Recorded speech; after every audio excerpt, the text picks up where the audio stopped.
Je vous salue dans le nom précieux de Jésus-Christ, notre Seigneur et Sauveur. Nous allons, à partir d'aujourd'hui, entamer les cours sur le discipulat, qui sont des cours qui nous amènent à méditer la parole de Dieu en famille, en petit nombre. Et ce matin, je suis avec le frère Yeo, le frère Dioteri, le frère Koulibaly et le pasteur Adodio Marcelin. Moi-même, votre serviteur, Jean-Charles Essiano. Je voudrais vous orienter dans notre méditation du jour. Nous avons un texte que nous allons lire. Ce texte est un fait de société. Et c'est dans ce fait de société que nous allons tirer un enseignement par rapport à l'évangile, la parole de Dieu. À la fin, nous allons répondre, nous poser des questions sur le texte, répondre et tirer une conclusion pour notre méditation. Que Dieu vous bénisse. Alors, je vais demander au frère Thierry de prier pour ce moment. Okay. On prie le Seigneur. Notre Père, notre Dieu, nous voulons te rendre toute la gloire, la grâce que tu nous accordes ce matin et partager ta parole, Seigneur. Nous te prions, oh notre Père, de nous donner la sagesse, oh Seigneur, pour pouvoir comprendre cette parole. Oriente, Seigneur, Yahvé Dieu, le débat et que la gloire te revienne. Au nom de Jésus-Christ. Amen. Amen. Amen. Amen. Voilà, nous allons demander au frère Yeo de nous lire le texte. Le texte que nous étudions ce matin nous dit ceci. Grace est couturière et elle a formé une plus jeune dame qui s'appelle Ephia comme son apprentie. Sur une période de 3 ans, Grace a enseigné Ephia de manière intentionnelle à couper des patrons et les coudre. Elle lui montrait comment faire et petit à petit, elle lui donnait du travail à faire sous sa surveillance. Avec le temps, Ephia savait coudre aussi bien que Grace. Après 3 ans, Ephia a terminé son apprentissage et a ouvert son propre atelier dans son village. Elle a accepté un apprenti, Abena. Pourtant, elle ne s'est pas fatiguée de former Abena parce qu'elle estimait qu'elle devait coudre les robes elle-même. De ce fait, Ephia était tellement occupée qu'après 3 ans, Abena ne savait pas coudre une seule robe. Un jour, Ephia est tombée malade et elle avait besoin d'Abena pour terminer les robes demandées urgemment par les clients. Quand Abena a essayé de les coudre, elle les a gâtés, ce qui mettait les clients en colère. Par la suite, Ephia a perdu tous ses clients et en plus, son entreprise est tombée. Ah, voici le fait, l'histoire de cette jeune fille. Grâce à former Ephia comme couturière. Ephia aussi a pris Abena comme apprenti.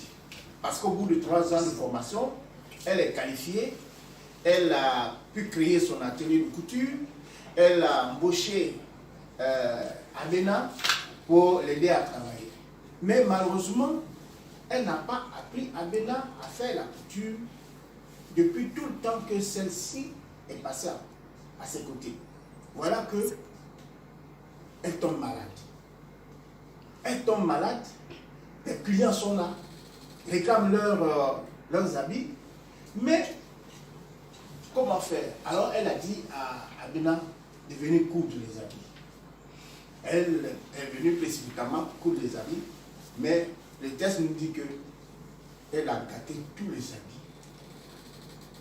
Du fait qu'elle n'a pas appris à coudre comme il fallait. Les clients sont fâchés, ils ont retiré leurs habits et par la suite, ils sont partis et l'atelier est tombé.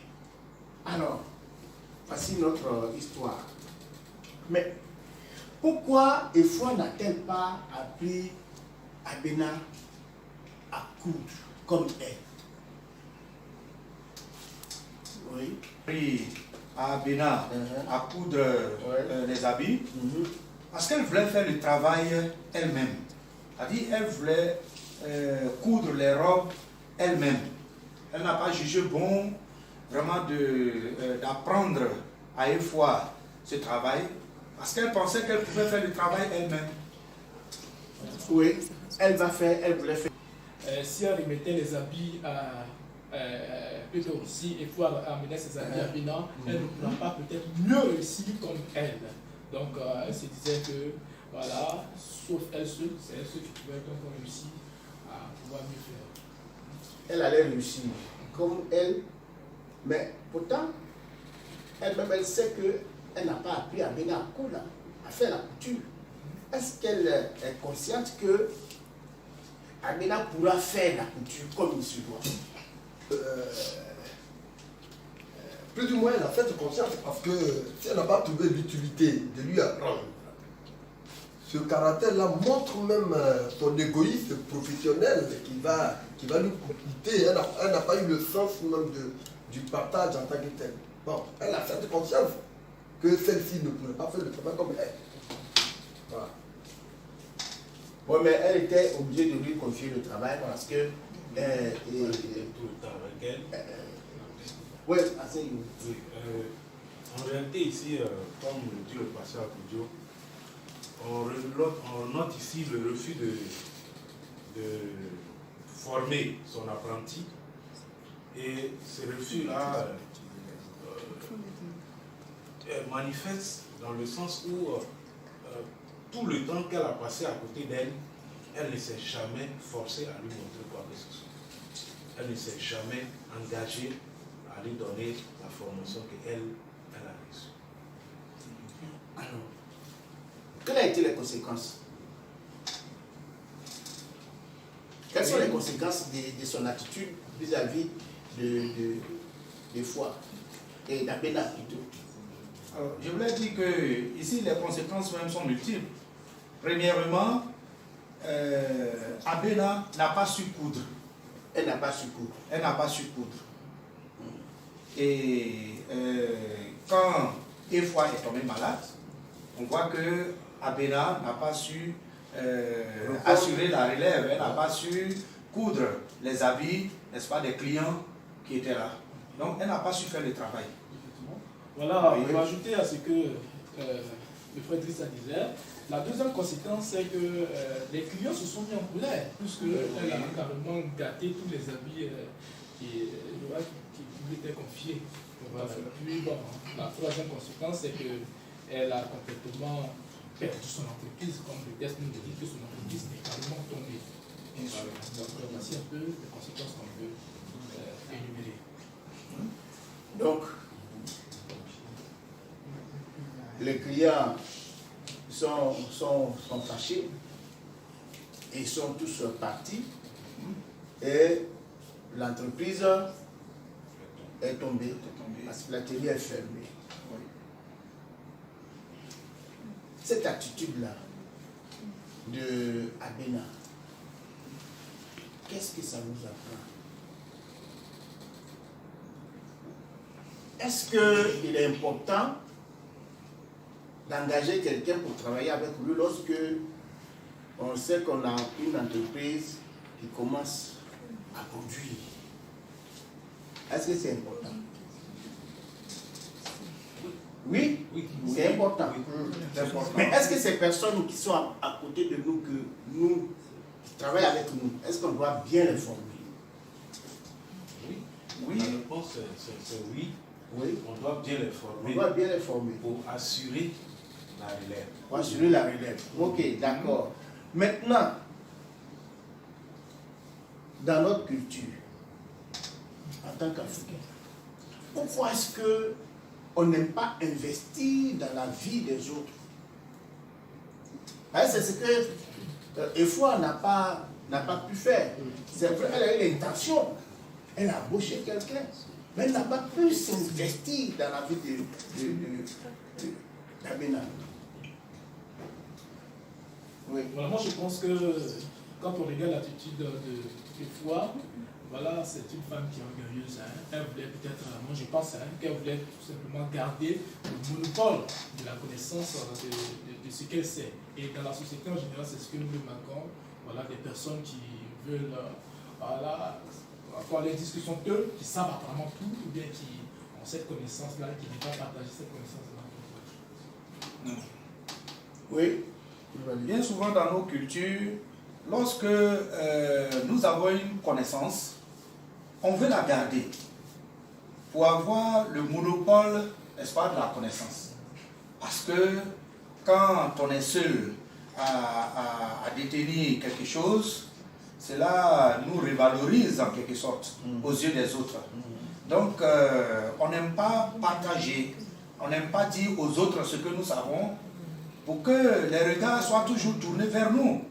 C'est un genre d'égoïsme qui se manifeste, n'est-ce pas, dans nos cultures. Okay.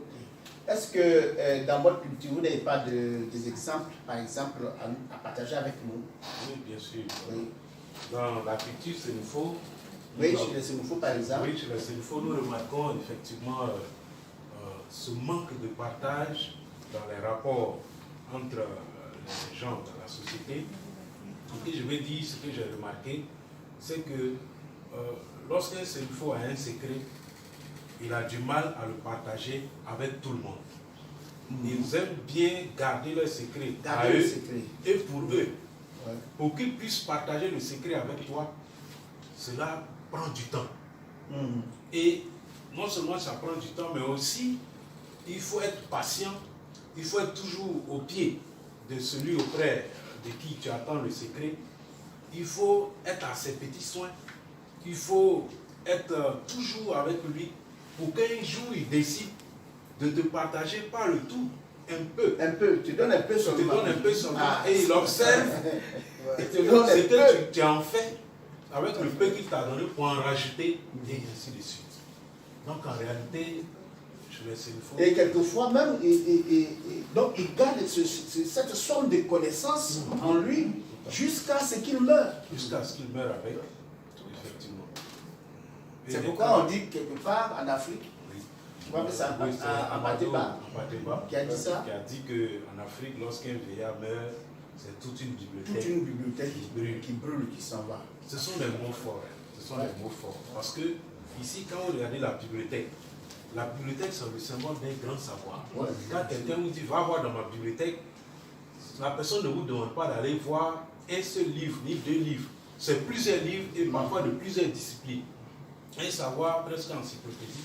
Donc c'est dit que les Africains ont la soif du savoir, de la connaissance, mais quand on a un savoir, quand on a une connaissance, on n'est pas prêt à partager. Voilà, je pense aussi bien que chez les Sénoufo, comme chez les Dida, comme chez les Ouan, chez les Zabouré, c'est la même chose.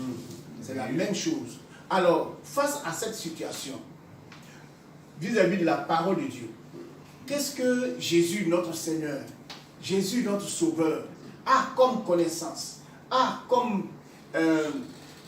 privilège par rapport à ce qu'il a reçu de Dieu? Est-ce que Jésus a gardé ce qu'il a reçu? Est-ce que Jésus a gardé ce qu'il est? Lui qui est le Messie. Est-ce qu'il a gardé la parole de Dieu, le secret de Dieu? Est-ce qu'il a gardé en lui? Est-ce qu'il n'a pas partagé? Est-ce qu'il ne nous a pas demandé aussi quelque chose que nous devons faire? Je pense que c'est à cela que nous allons maintenant venir et nous allons partager cela à la deuxième étape de notre émission. Je vous remercie.